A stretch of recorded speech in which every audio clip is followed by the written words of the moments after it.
गावदेवी भाजी मंडईतील आगीच्या घटनेनंतर झालेल्या पालिका आयुक्त तसंच सर्वपक्षीय पदाधिकाऱ्यांच्या बैठकीत 1 जून रोजी भाजी मंडई खुली करण्याचा निर्णय घेण्यात आला होता. मात्र ही भाजी मंडई आता 1 जूनला खुली होणार नसल्याचं सांगत ठाण्याच्या महापौर शर्मिला पिंपळकर यांनी त्यामागचं कारणही स्पष्ट केले. गावदेवी भाजी मंडईत गेल्या आठवड्यात आग लागली. यात अग्निशमन विभागाचे स्थानक अधिकारी सागर शिंदे आणि पालिकेचे आरक्षक काळू गाडेकर यांचा मृत्यू झाला, तर 2 जण जखमी झाले. या घटनेनंतर पालिका आयुक्त सौरभराव, महापौर शर्मिला पिंपळकर आणि सर्वपक्षीय पदाधिकाऱ्यांची महत्त्वाची बैठक पार पडली.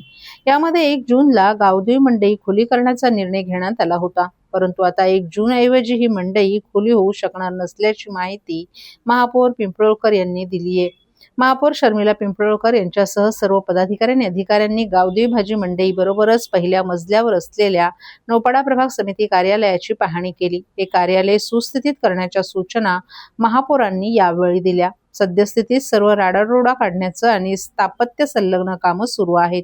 महापालिकेची संपूर्ण यंत्रणा पूर्ण क्षमतेनं साफसफाईचं आणि इतर संलग्न काम करत असून सर्व गाळे सुस्थितीत करण्यासाठी आणखीन काही दिवस लागणार असल्याचं महापौर पिंपळकर यांनी भाजी विक्रेत्यांशी संवाद साधताना सांगितलं.